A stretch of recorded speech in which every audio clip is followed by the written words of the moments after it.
मध्य प्रदेश का उज्जैन इस समय बड़ी स्तर पर शहरी विकास की ओर दिख रहा है। नए सड़क बन रहा है, हाईवे बनाई जा रही है।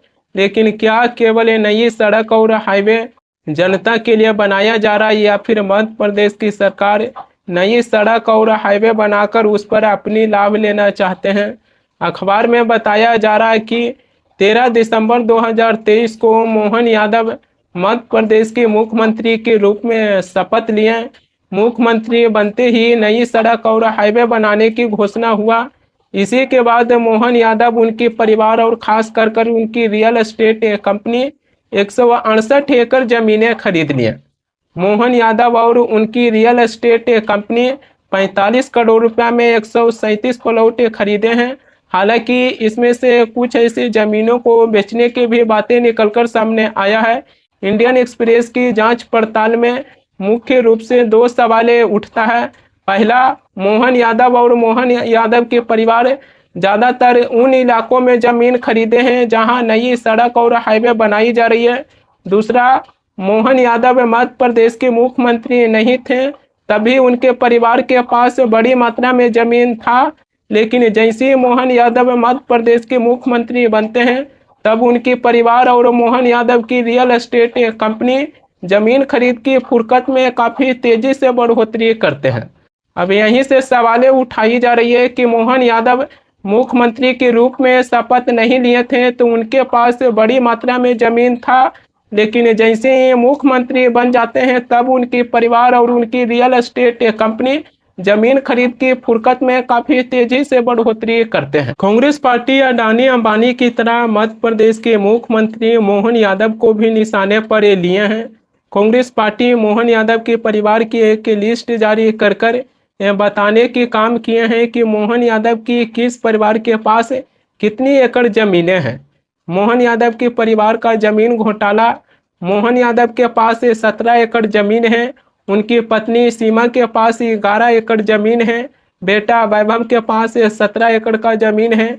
बहू शालिनी के पास 10 एकड़ का जमीन है। चचेरे भाई नीलेश पत्नी के साथ 108 एकड़ जमीनें खरीदे। चचेरे भाई गोविंद पत्नी और पार्टनर के साथ 47 एकड़ जमीनें खरीदे।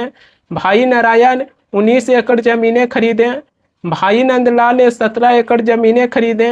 रेखा 6 एकड़, अभय 16 एकड़ जमीनें खरीदे।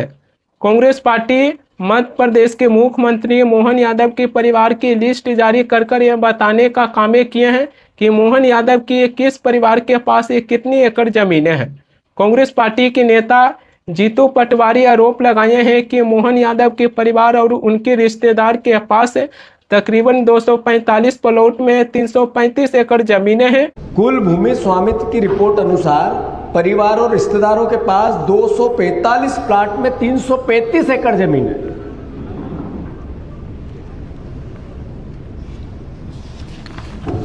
नाम अभी थोड़ा बताए गए हैं, पर मैं विस्तार से और बता दूं।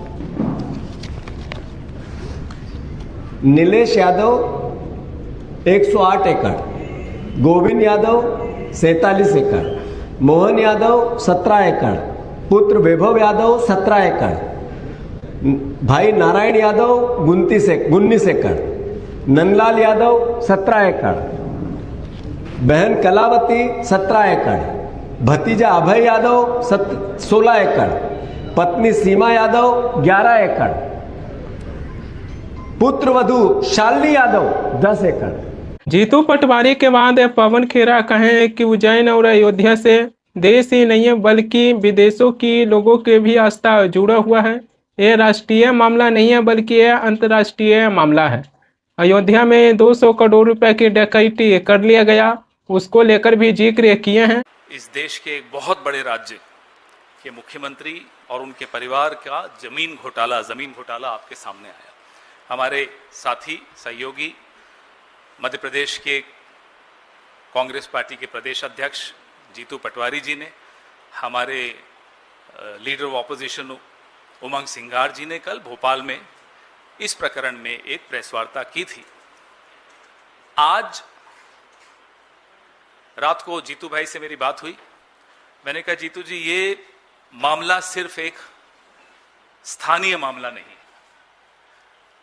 ये राष्ट्रीय मामला भी नहीं है, ये एक अंतर्राष्ट्रीय मामला है। ये हो या अयोध्या हो, ये सब अंतर्राष्ट्रीय मामले हैं। लोगों की आस्था इन शहरों से जुड़ी हुई है। मोहन यादव की चचेरे भाई गोविंद और नीलेश की तरफ से जवाब देते हुए गोविंद यादव के बेटा अनंत यादव कहे कि हमारी परिवार साल 2010 से ही रियल बिजनेस से जुड़े हुए थे।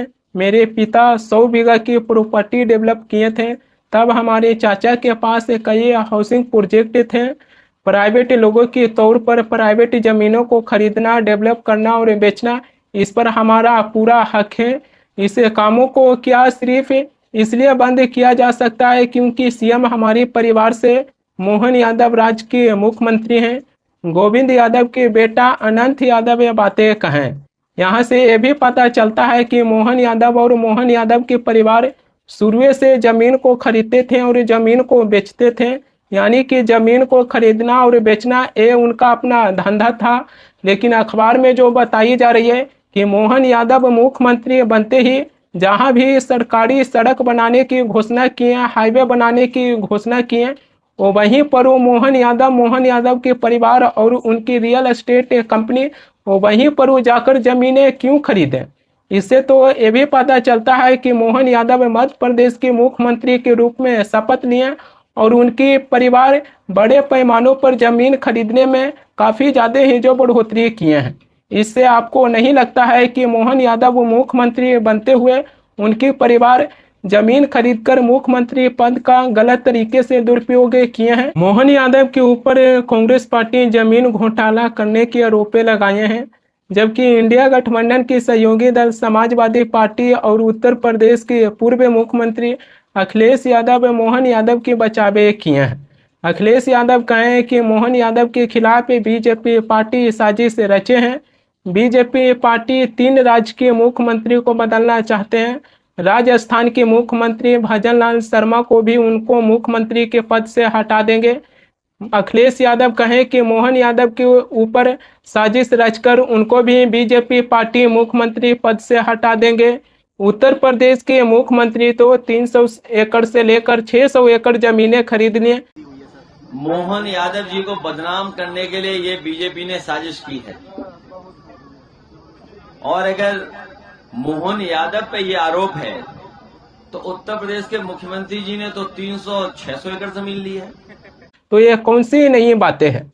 अखिलेश यादव कह रहे हैं कि उत्तर प्रदेश के मुख्यमंत्री को भी बीजेपी पार्टी पद से हटा देंगे। अब सवाल ये आ जाता है अखिलेश यादव की बातें सुनने के बाद कि आखिरकार अखिलेश यादव मध्य प्रदेश के मुख्यमंत्री मोहन यादव की जमीन घोटाला को लेकर बचाव क्यों किए और बीजेपी पार्टी के ऊपर साजिश रचने का ये आरोप क्यों लगाए?